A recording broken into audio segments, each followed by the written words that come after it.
From Mountain Home to Raft River, we've got all the District 4 analysis you'll need to know. This is the Magic Valley Prepcast with Scott Burton. That's right. Welcome into another edition of the Magic Valley Prepcast here on IdahoSports.com, your weekly stop down for everything going on in the world of District 4 athletics. I'm Brandon Baney, joined by the guy who was, you're going corporate today, Scott, wearing your best Jerome Tigers orange on the shirt. How you doing? Doing well. I think last week I was supporting the Dodgers as they were getting ready for their series with the Giants, which they ended up losing 2-3. So I won't make that mistake again. So this time it's Tiger orange. Hopefully you don't give them the same kiss of death that you did to the Dodgers. Many times in my life I've heard that. All right. Yeah. Well, if you want to see Scott's orange shirt, of course, you can watch the video of this Prepcast each and every week at the IdahoSports.com YouTube channel, as well as our Facebook page. Or if you want the audio only, you're not quite ready to handle Scott Burton in all of his glory, and you just want to hear his voice, you can also get the audio only version of this at our website, IdahoSports.com, and wherever you download your podcasts. We'll start with a recap of what happened in the Magic Valley for football last week. Right. It was another great week for Magic Valley teams, and I think we have to start with the Minico Spartans going over to Middleton, getting 4 takeaways and holding that high-octane Vikings offense to just 13 points in a 21-13 win. Minico's now 3-0 and looking like the team a lot of people thought they were at the start of the preseason. Yeah, you know what? And one thing that they did is they cleaned it up a little bit. I mean, they fell behind early. They were down 13-0 to Middleton before they kind of got it together, and then rode the legs of Bendelay for 14 carries, 96 yards, and a touchdown. But more importantly, defensively, Minico was playing some good football. You know, they're holding people in check. They intercepted 3 passes, caused 2 fumbles. You know, so I mean, these guys are getting turnovers. I mean, when you think about it, that's 5 turnovers in a ball game that stops 5 possessions. And when you count a game that you only get X amount of possessions, those are huge. And the thing that Minico did as well is they kind of cut down on the penalties. Penalties for the first 2 games have plagued them, big time. It kind of thwarted their own drives, but they cleaned it up. They still need to figure out how to throw the ball. That's going to be the knock on them, is if they can get a team that can maybe man coverage the outside and then just load the box. That's going to be the way you're going to beat Minico. But right now, Minico's doing well. They're playing well and playing some really good defense.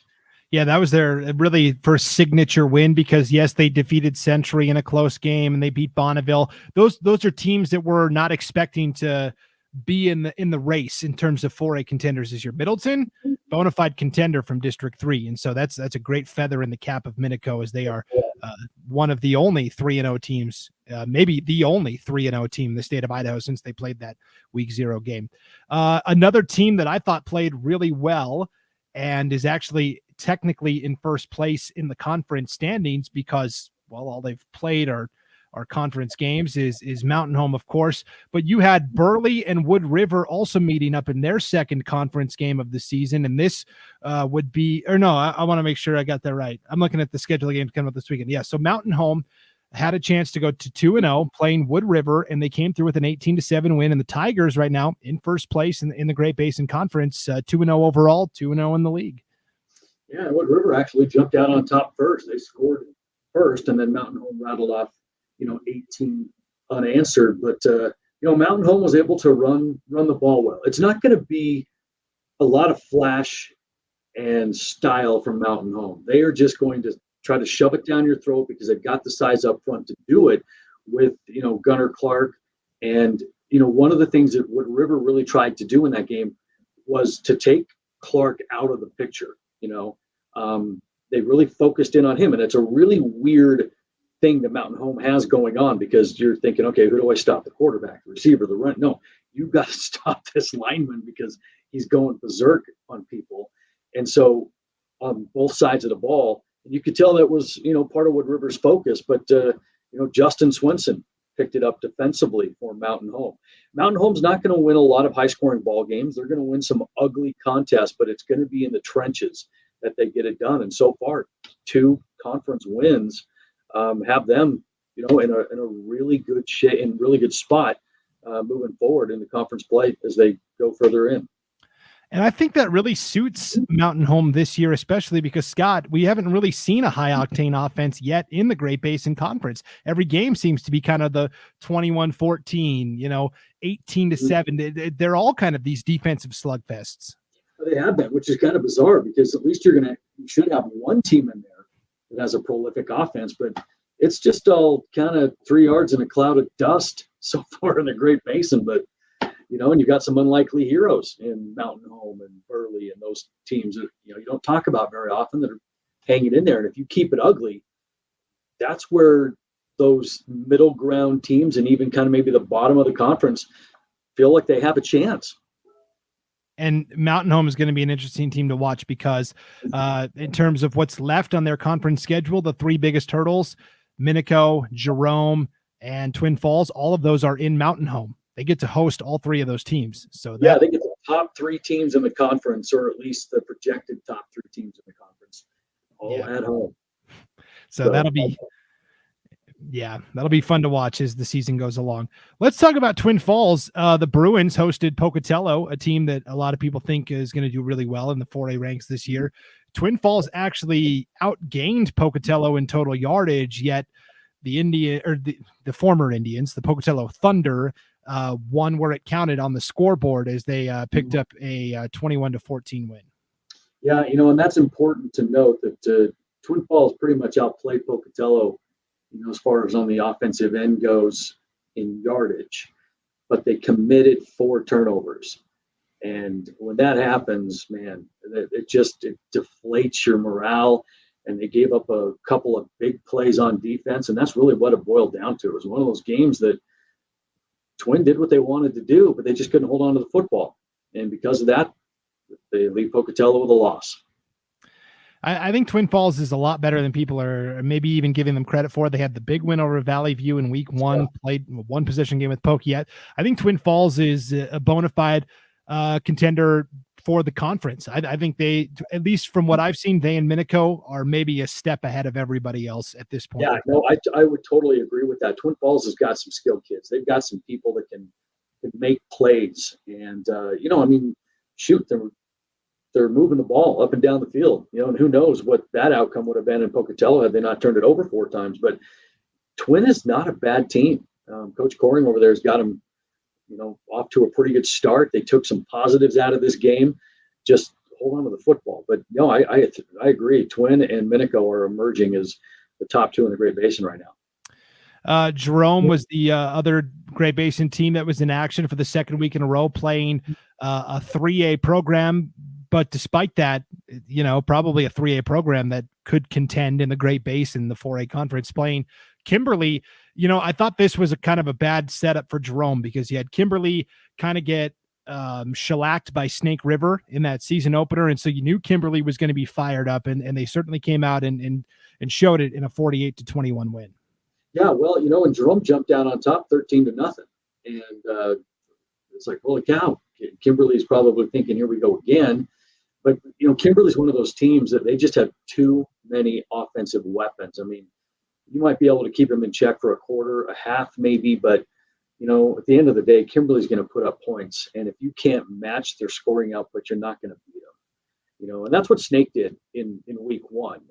Kimberlee put up the points, but, Kimberlee had to figure out a way to get some stops, and they didn't do it.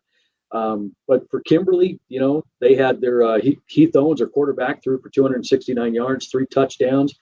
Whitmire ran for 152 yards and 3 scores. Gatlin Bear, another 100-yard receiving game. So those are the big 3 offensively. They're just going to put up numbers, and they're going to be tough to stop. And defensively, Kimberlee shut out Jerome in the second half. It was a 22-21 game, I believe, at the half in favor of Kimberlee.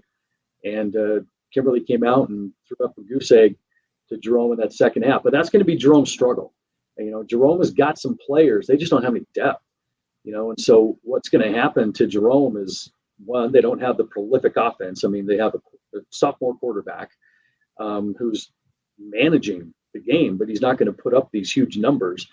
But then late in the second half, you're going to start to see the depth of Jerome or lack thereof start to turn its head because they're going to get tired. They've got kids going both sides, and And I think a lot of that happened against Kimberlee. But give Kimberlee credit. I mean, that's a pretty good football team.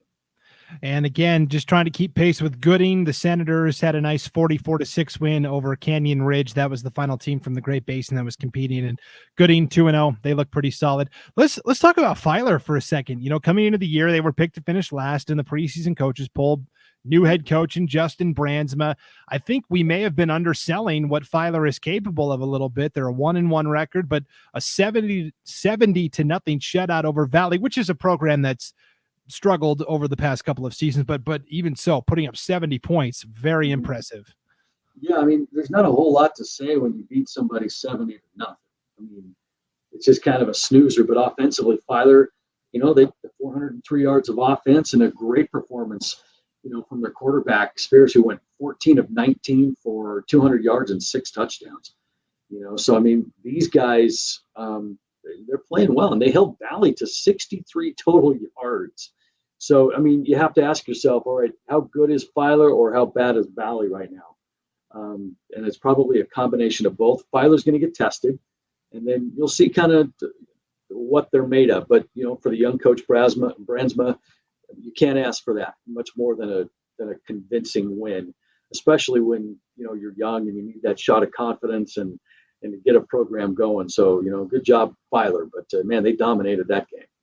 Yeah. And speaking of, we talk about Valley as a program that's been down for a couple of years. Wendell is also in their conference. And, Wendell is a program with good tradition and good history, but it's been a tough couple of seasons recently. But they really came through in a nice 49-0 victory over Marsing. And I know Wendell fans were really excited about that. They were. I mean, football in Wendell has really been down for a couple of years. And it's nice to see them get excited again, And in high school, your season, a lot of times, your seasons throughout the course of the year are set by your football team. And when you have a football team that just year in and year out just kind of gets shellacked, it doesn't really set the mood for the rest of the school year. Well, people in Wendell are excited now. They beat Marsing 49-0. They outgained them in total yards, 369 to 124. So just a dominating performance. But what Wendell did is they stopped the run, plain and simple. And then they forced Marsing to throw, and that resulted in 3 interceptions, and then Marsing just couldn't move the ball. Wendell loaded the box, Marsing couldn't throw, and that was the end of it. Most of that happened in the second half, too, because at the half it was only 14-0. And then all of a sudden, Wendell kind of figured it out, made some adjustments, and that's when they, loaded the box a little bit more, paid more attention to the run, and then outscored Marsing 35-0 in the second half. Yeah, I think Wendell is definitely on the way up with their first-year head coach, John Helmendaler, a name that's certainly familiar to Wendell fans. But I really thought, he was coaching at Columbia a couple of years ago over in the 4A SIC, and I thought he was building Columbia up into a pretty solid program. He had gotten them into the playoffs for the first time in a long time. They got a win over Century, had to resign because of some off-field stuff, but he's moved past that and is back at Wendell now. And he's a guy that just, I think, knows how to win and knows how to build programs and take programs that have historically been down and build them back up. I think that is a perfect fit, Coach Helmendaler and Wendell. Well, yeah, Coach Helmendaler is an established coach, and Wendell, boy, they got a gold mine, with him. And sometimes when, coaches go through adversity, they need a landing spot. And that's where schools like Wendell can benefit. And boy, they got a good one. And they're excited again in Wendell. It's good to see. Yeah, it's exciting to see the excitement and enthusiasm back in that Wendell program. And then let's move on to some 1A teams. Carrie playing North Gem. That was a battle of top 5 teams in the 1A D2 ranks. And Carrie won 54-34. The game maybe was closer than people thought, but Carrie showed that, hey, we can respond to a little adversity as well. Well, yeah, and Carrie is always the powerhouse, but they still have 7 brand new starters on both sides of the football. So, even though it's not a rebuilding year, more of a reloading year, when you've got a program, that's what Carrie's facing. So they're bringing these kids along, and and they picked it up after halftime. So Carrie, you have to keep in mind that Carrie was one of those teams that doesn't have a lot of experience coming from last year playing 2 games. So it's a whole different animal in that Blaine County, because you've got Wood River, you've got Carrie, who played 2 games last year. And so they basically took a year off. And so all these kids have no varsity experience. And so they're dealing with that issue.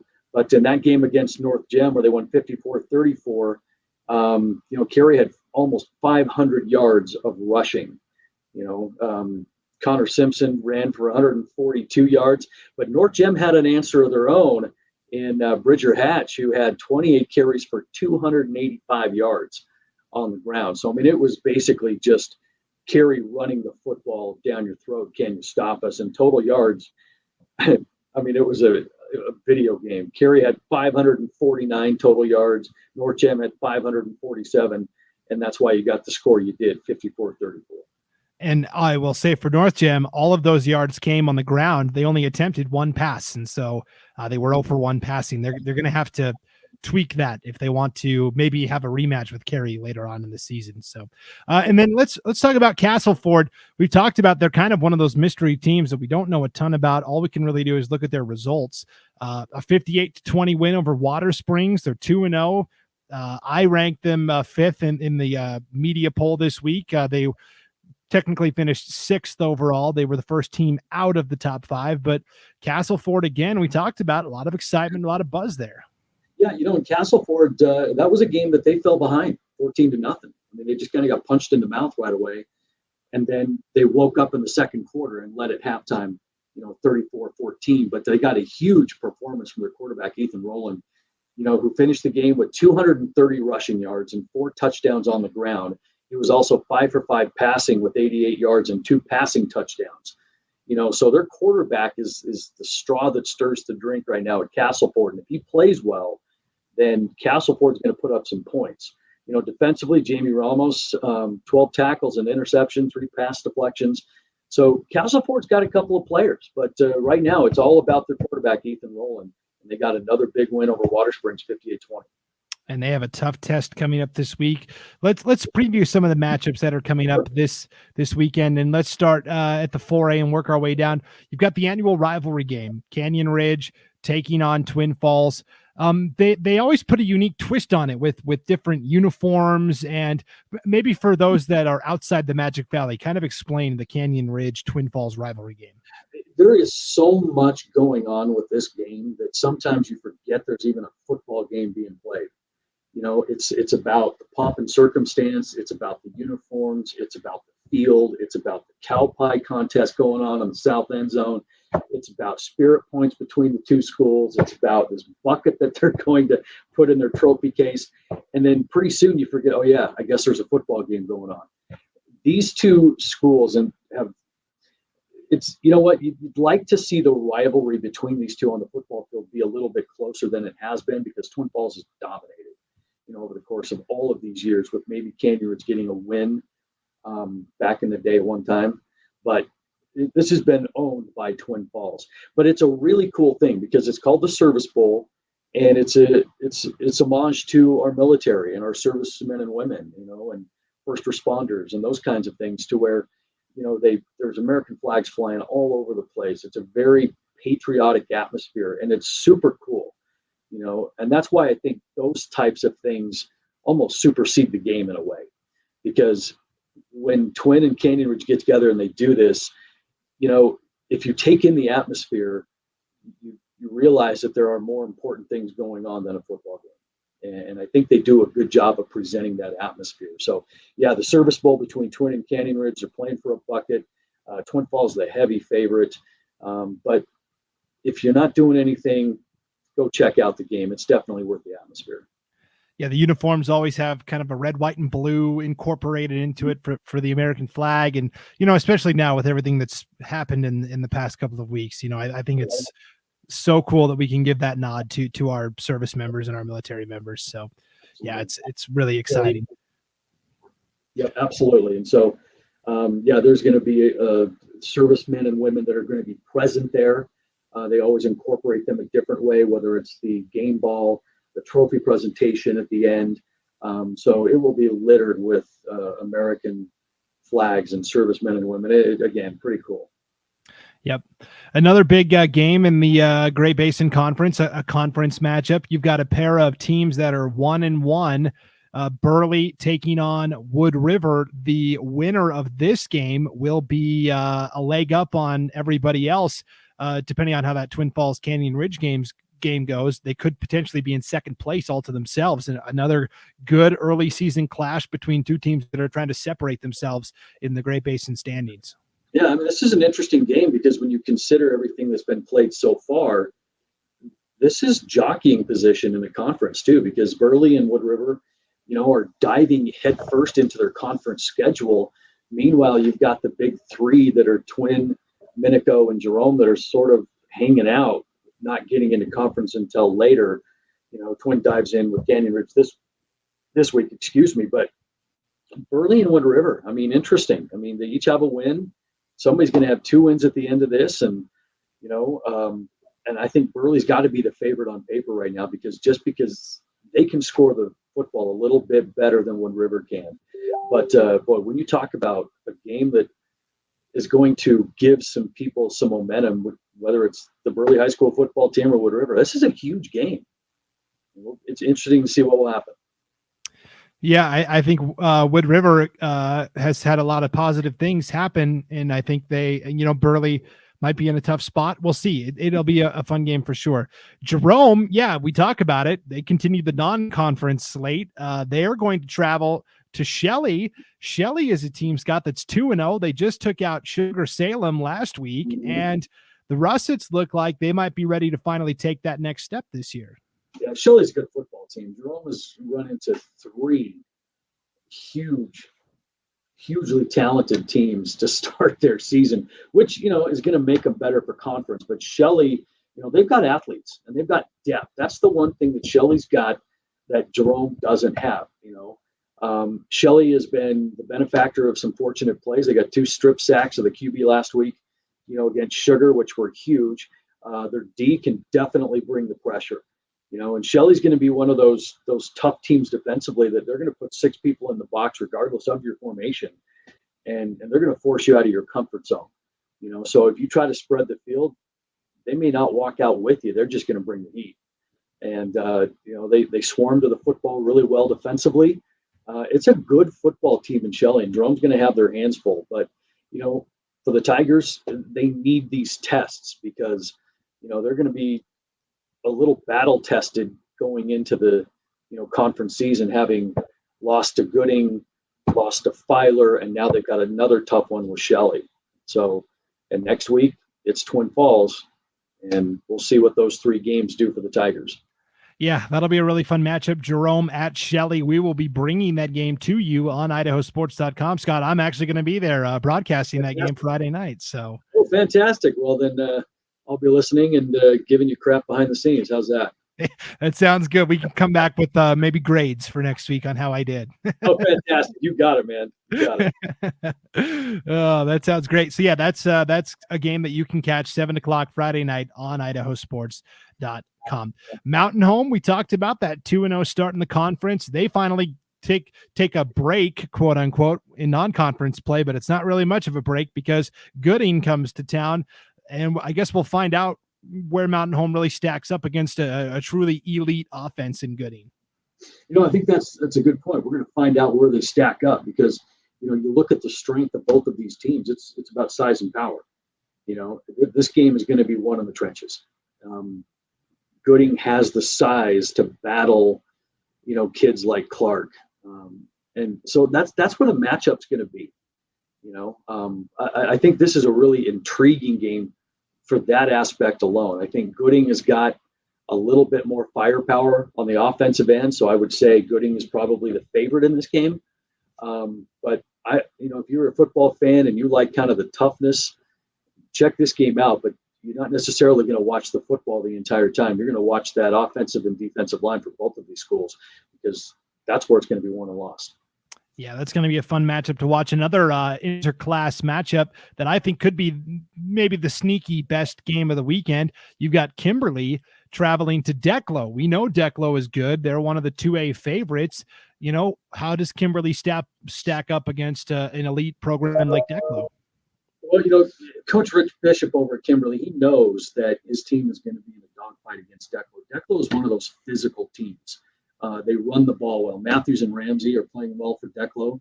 The physicality is what might give Kimberlee some trouble up front if Declo can control the clock on the ground, keep the ball on the ground and control the clock, sustain drives. Because, for Kimberlee, if there's a weak spot on their team, it's going to be on the offensive and defensive lines.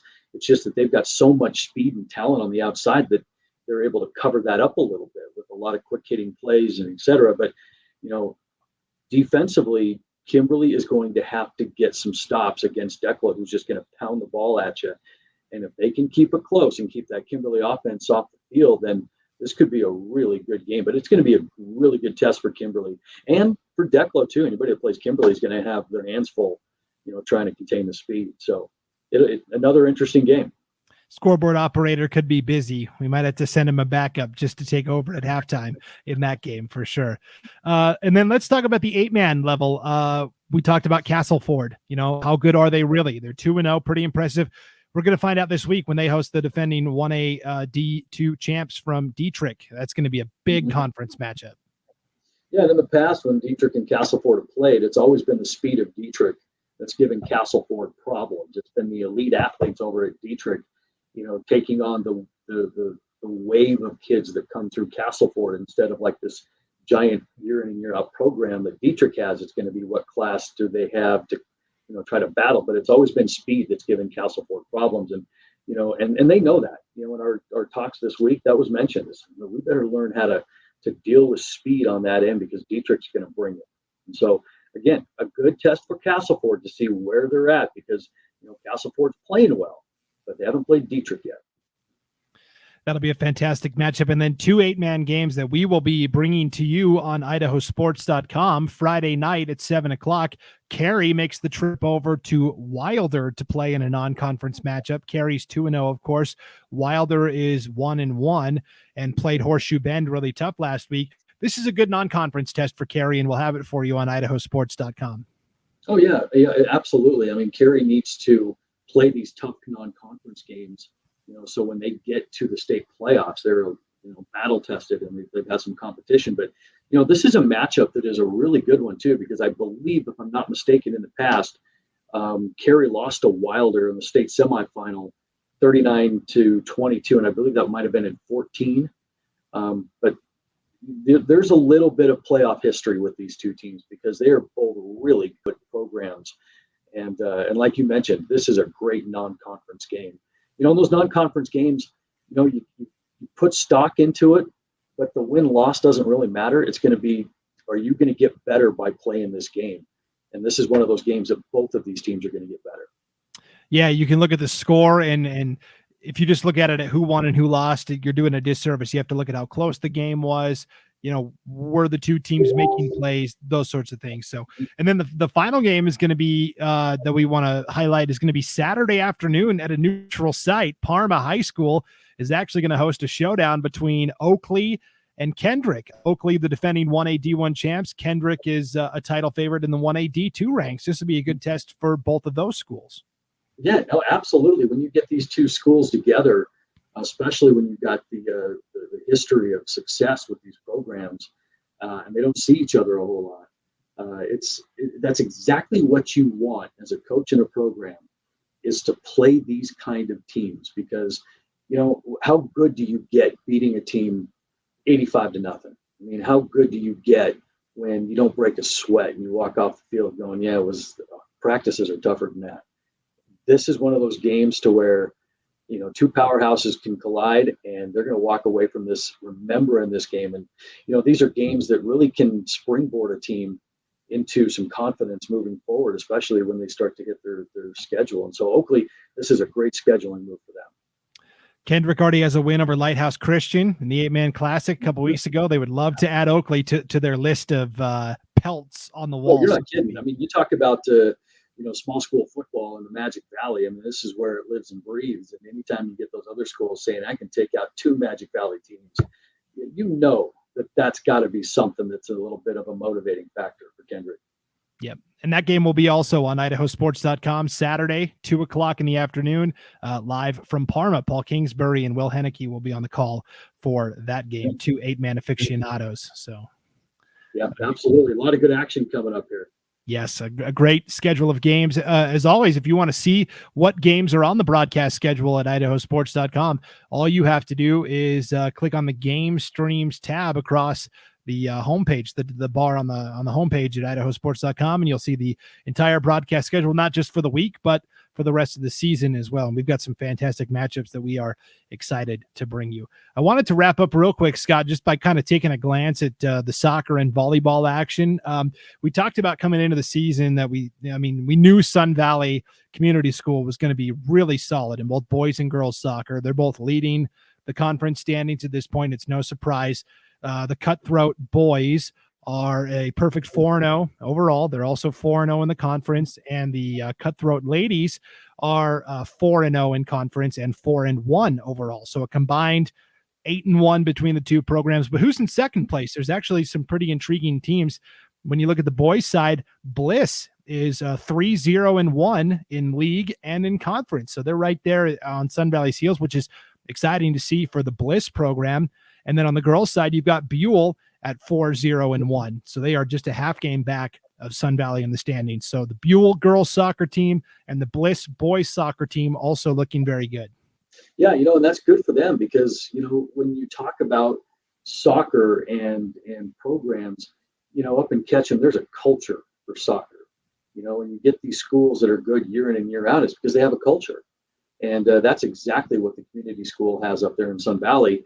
But you don't hear about those kind of cultures with girls soccer and Buell or Bliss or, those kinds of things. You hear about them once in a while. So, to get to the level that the community school is, when you've got a coach that's been there for 30 years, you're going to have a culture. And that's what everybody is striving to do. But, good for Buell, good for Bliss. I mean, just to get into the conversation with the school like they have up in Ketchum, good on them. It's going to be great for their programs, but establishing a culture is one of the hardest things to do in any sport, and the community school definitely has it. That's why they're so successful. Yeah, for sure. And then volleyball, just real quickly, Wood River is leading the Great Basin Conference. They're 4-0 in the league, 5-1 overall. We talked about Wood River being maybe a dark horse team this year. Maybe they've turned the corner. They look really good. Samantha Chambers is one of the better all-around players in the area. And then at the 3A level, Parma and Filer are two teams that I had my eye on. They both were competing at the Peg Peterson tournament in Highland last week. Filer has had a really good start to the year. They've been very competitive, and Kimberlee is off to a 6-1 start as well. So there's some good Magic Valley volleyball also taking place. Yeah, no question. I mean, starting in the 4A, Wood River is legit. I mean, that is a good volleyball team. So that's going to be one to keep your eye on, and hopefully there's no setbacks with COVID or anything like that derails them, because they'll be the first one to cancel. And it would be unfortunate because that Wood River volleyball team is really, really good. Then you move into the 3As, right? Kimberlee and Filer. I mean, they were good last year, and they're good again this year. They have established a culture that we talked about over there with their volleyball programs, and Filer's off to a hot start. Kimberlee's off to a great start. So, two of the really good 3A teams in the state are right in the same conference again. So, there's some good volleyball going on down here. Twin Falls isn't a bad team either when it comes to volleyball. So, I mean, you've got some schools down here that can really bring it, and it's really fun to see. Yeah, and friendly reminder, there's so many great teams in the Magic Valley, and in terms of the number of schools, it's one of the larger districts in the state. District 3 obviously is the biggest, but I think District 4 is not far behind. And so if there's a team that is slipping through the cracks, or a player or a story, something you want us to highlight here on the Prepcast, send us an email, Brandon@IdahoSports.com, or at Idaho Sports on Twitter, Facebook, however you need to get in touch with us. And we would love to shine the spotlight more on some of those programs like Bliss and Buell and Filer and Wood River. And there's just so many good teams that it's hard to get to all of it in a given week. No question about it. And these kids all have stories. Just unfortunate that they don't get told because, nobody knows about it. And everybody just ends up chasing scores and headlines. So, just to kind of piggyback on what you just said, yeah, if there's a unique story out there, let us hear about it. We would love to talk to these kids get their side, get their perspective, and then bring it to you. Because I think one of the things that Idaho Sports does so well, better than everybody else, especially when it comes to state tournament times, because we make a concerted effort to do this, but we'd like to do it here too, is that we bring these athletes to you as people, not just numbers. Because they have all got their interests and their stories, and when you can bring that to the audience, it adds a depth that nobody else is doing. And that's one thing that Idaho Sports does really, really well. Yeah, it's an exciting time to be a Magic Valley athlete, that's for sure. Yeah, that'll do it for this edition of the Magic Valley Prepcast. Thanks for tuning in, everybody. For Scott Burton, I'm Brandon Baney. Enjoy the full slate of games coming up this weekend. And as always, we'll see you next week with plenty to talk about here on IdahoSports.com.